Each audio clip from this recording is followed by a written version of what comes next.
Shalom, selamat jumpa kembali jemaat GKMI Eklesia yang saya kasihi.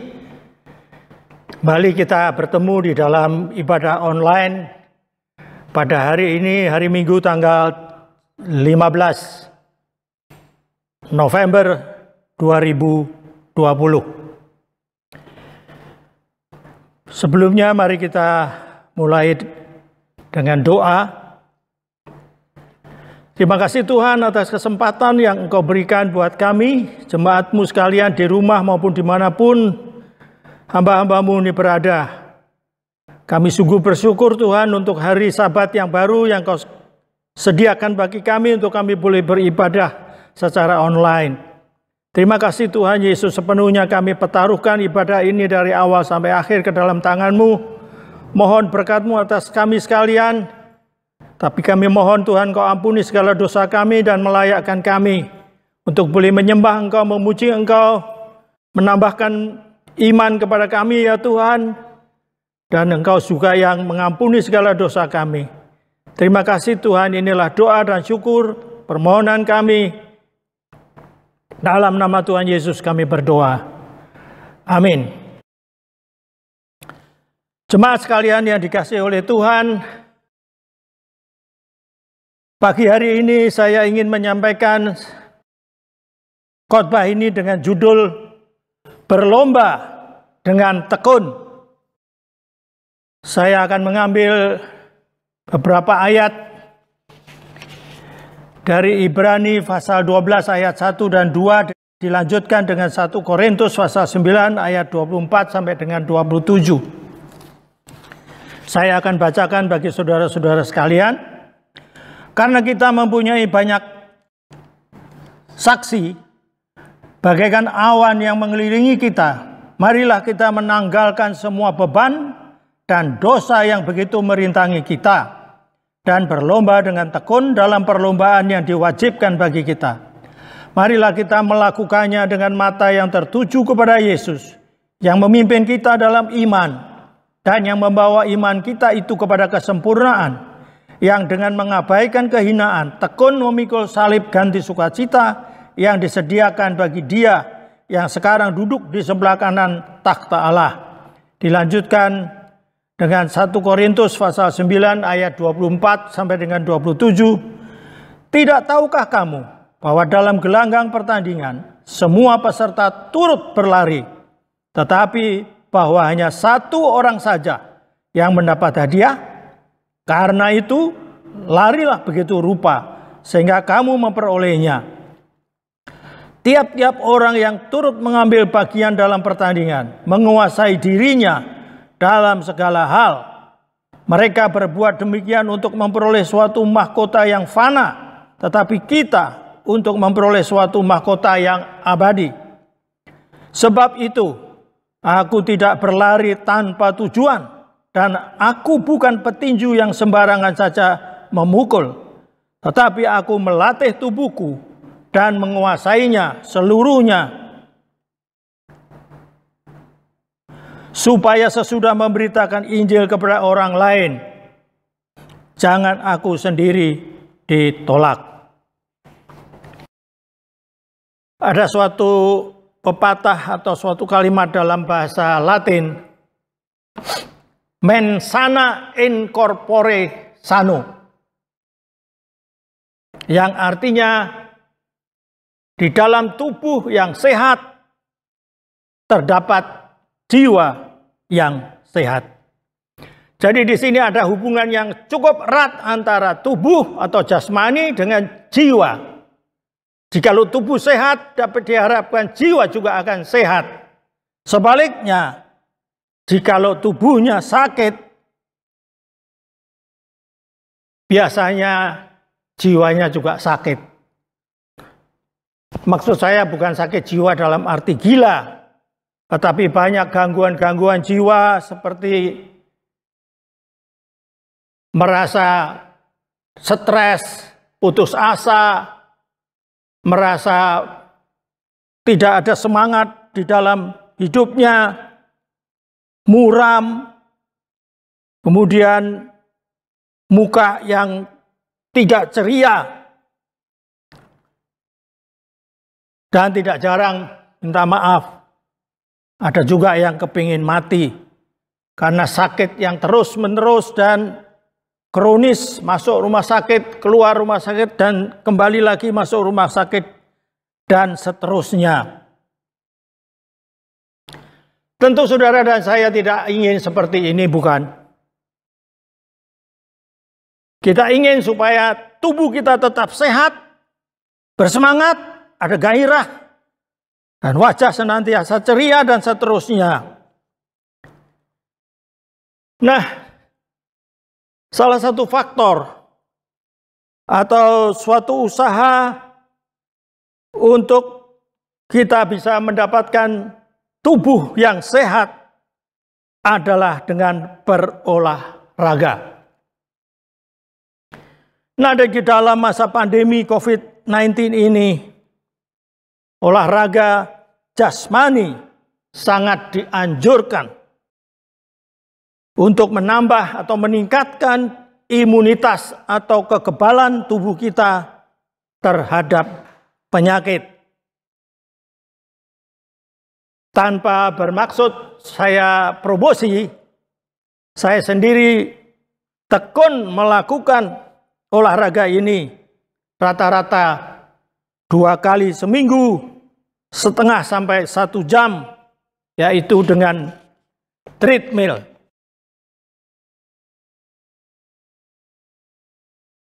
Nah, jemaat yang saya kasih, jikalau olahraga jasmani sekalipun penting tetapi terbatas gunanya, itu kita lakukan dengan tekun, apatah lagi olahraga rohani yang berdampak kekal. Sepatutnya dan seharusnya jauh lebih lagi kita tekuni. 1 Timotius pasal 4 ayat 8. Latihan badani terbatas gunanya, tetapi ibadah itu berguna dalam segala hal karena mengandung janji, baik untuk hidup ini maupun untuk hidup yang akan datang. Demikian juga dalam 1 Korintus 9 ayat 25, tiap-tiap orang turut mengambil bagian dalam pertandingan, menguasai dirinya dalam segala hal. Mereka berbuat demikian untuk memperoleh suatu mahkota yang fana, tetapi kita untuk memperoleh suatu mahkota yang abadi. Olahraga yang dilombakan dan diwajibkan bagi kita orang percaya dalam judul khotbah ini adalah perlombaan iman,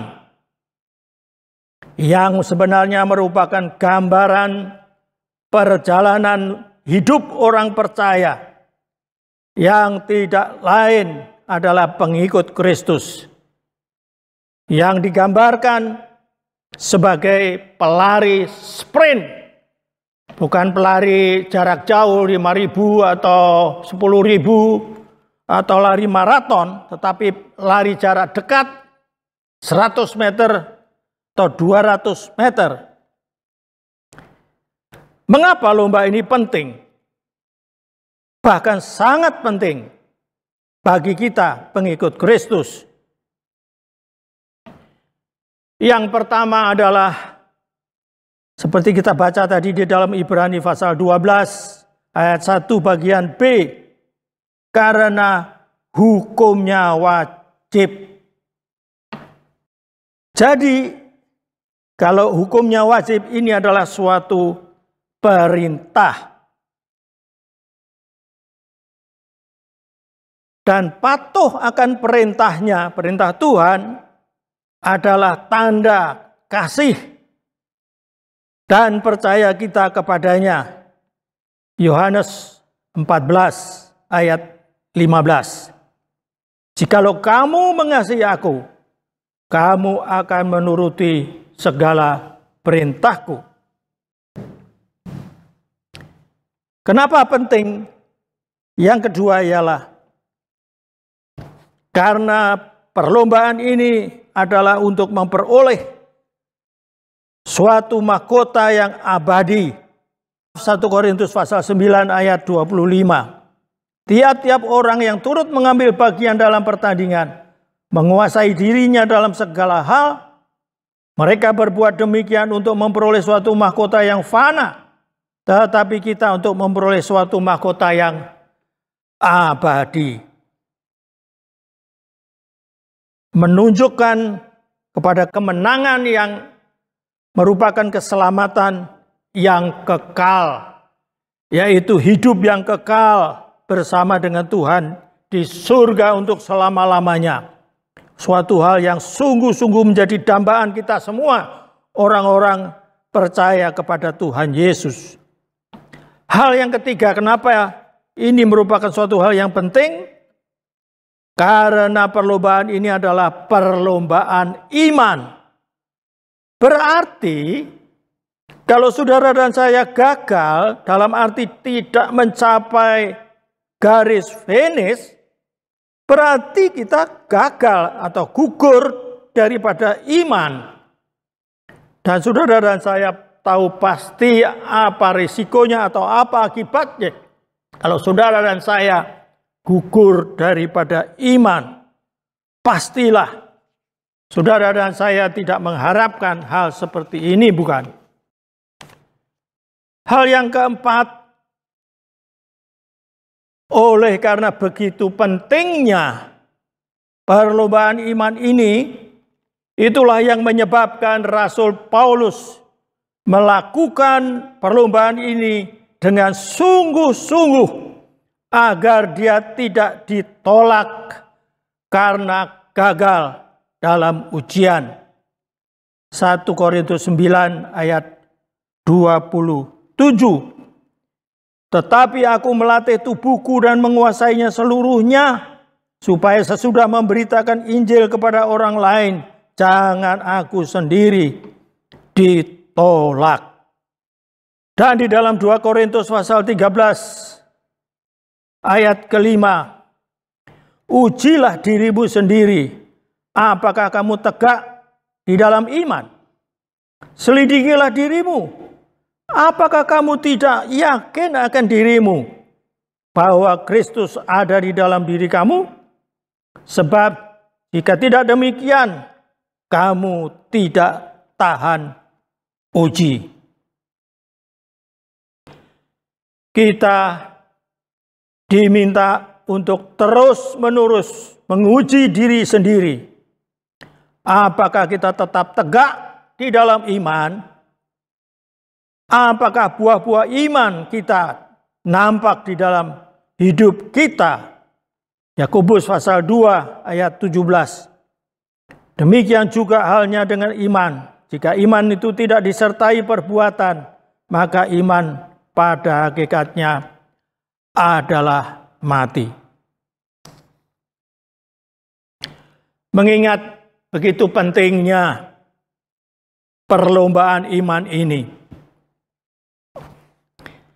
dan agar kita sendiri sebagai pengikut Kristus tidak gagal dalam iman kita, kita diminta agar hati-hati dan tetap mengikuti protokol perlombaan atau pertandingan ini yang menjamin kita sampai garis finish dengan selamat dan memperoleh mahkota yang abadi atau mahkota kebenaran.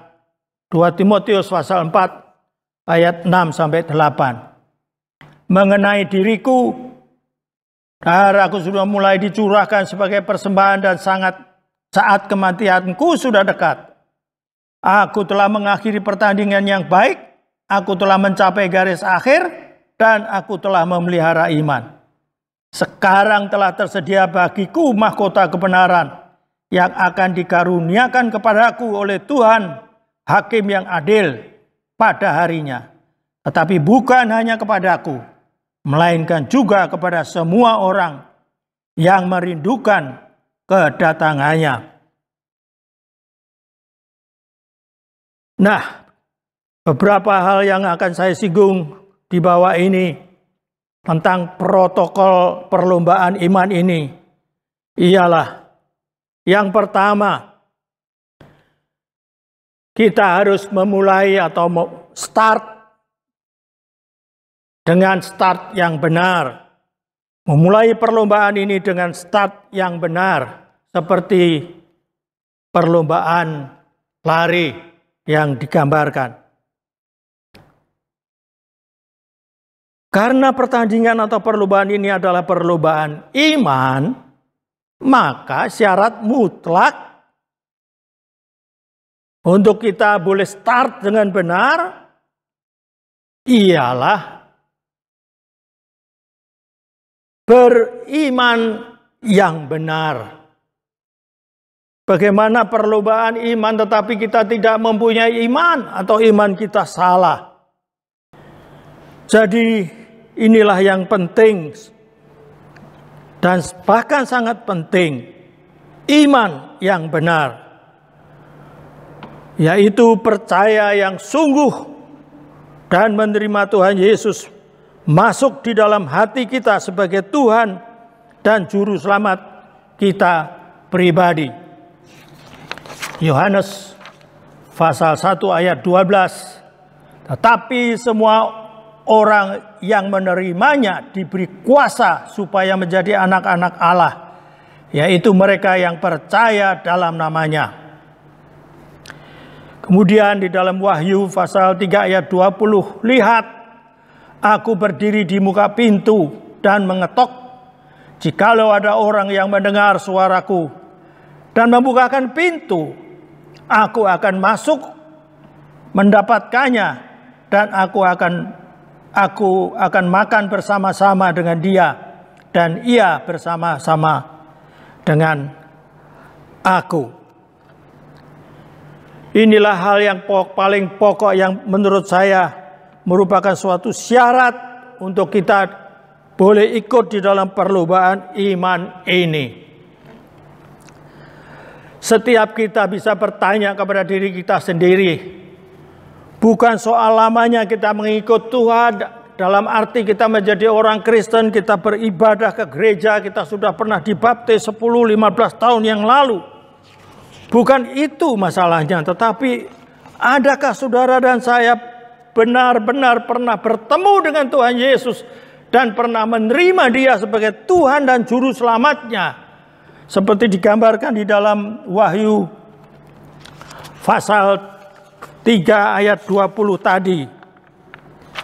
Adakah saudara dan saya pernah membuka pintu hati kita dan mempersilahkan Yesus masuk ke dalam hati kita, berdaulat di dalam hati kita, dan menjadikan Dia Tuhan dan Juru Selamat kita? Hal yang kedua, pada pasal 14, pada Ibrani pasal 12 ayat 1 dan 4, karena kita mempunyai banyak saksi bagaikan awan yang mengelilingi kita, marilah kita menanggalkan semua beban dan dosa yang begitu merintangi kita dan berlomba dengan tekun dalam perlombaan yang diwajibkan bagi kita. Ayat 4, dalam pergumulan kamu melawan dosa, kamu belum sampai mencucurkan darah. Dengan menanggalkan beban dan dosa, sangat mudah kita akan memahami jikalau seorang pelari, apalagi pelari cepat, sprint tadi, akan berlari dengan memakai pakaian yang lengkap. Misalnya seorang laki-laki, pria memakai jas, atau juga pelari putri misalnya memakai kebaya, dengan pakaian, dengan semacam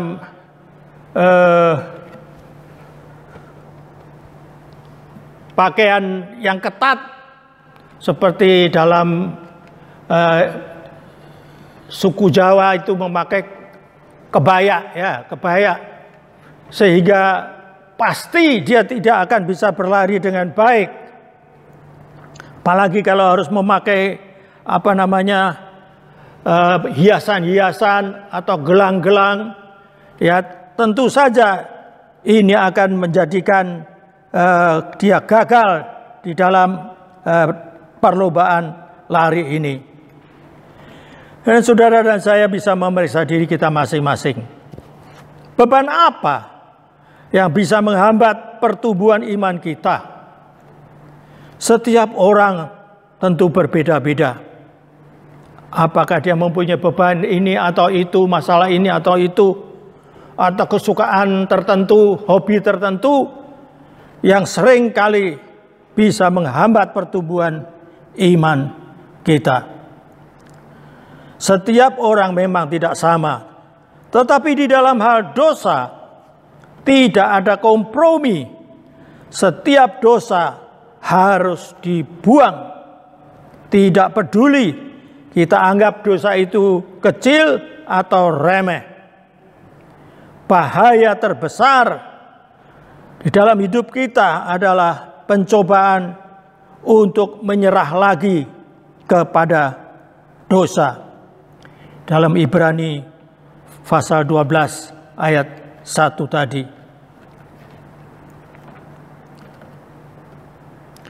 Yang ketiga, Ibrani 12 ayat 1b, berlomba dengan tekun, yaitu dengan kesabaran, dengan ketabahan, tidak sehari dua, sebulan dua, bulan tiga bulan, setahun, tetapi sepanjang umur hidup kita. Dengan kesungguhan, tidak angin-anginan, Senin Kemis, atau dengan santai-santai. 1 Korintus pasal 9 ayat 26b, karena itu larilah begitu rupa sehingga kamu memperolehnya. Dalam arti engkau harus lari secepat-cepatnya. Seperti dikatakan, seperti hanya seorang saja yang akan mendapat hadiah. Dengan arti dia harus cepat dan tidak menoleh ke kanan dan ke kiri dengan sungguh-sungguh. Ayat 25a, tiap-tiap orang yang turut mengambil bagian dalam pertandingan menguasai dirinya dalam segala hal. Ingatlah bahwa kita bukan pelari maraton atau 5.000 atau 10.000 yang kita bisa sedikit bersantai-santai. Kita adalah pelari cepat atau pelari sprint 100 meter atau 200 meter. Yang keempat, 1 Ibrani pasal 12 ayat 2. Marilah kita melakukan dengan mata yang tertuju kepada Yesus, yang memimpin kita dalam iman dan yang membawa iman kita itu kepada kesempurnaan. Dan dengan mengabaikan kehinaan, tekun memikul salib ganti sukacita yang disediakan bagi Dia yang sekarang duduk di sebelah kanan tahta Allah. Dengan mata yang tertuju kepada Yesus. Dengan perkataan lain, kita harus berfokus kepada Yesus yang memimpin kita di dalam perlombaan ini, dan beliau berjalan di depan kita sama seperti seorang gembala. Jangan sampai perhatian kita bisa dibelokkan kepada hal-hal yang lain, sehingga akhirnya kita bisa berlari melewati batas di luar garis yang sudah ditentukan kepada kita, sehingga kita tidak bisa sampai ke finish. 2 Timotius pasal 2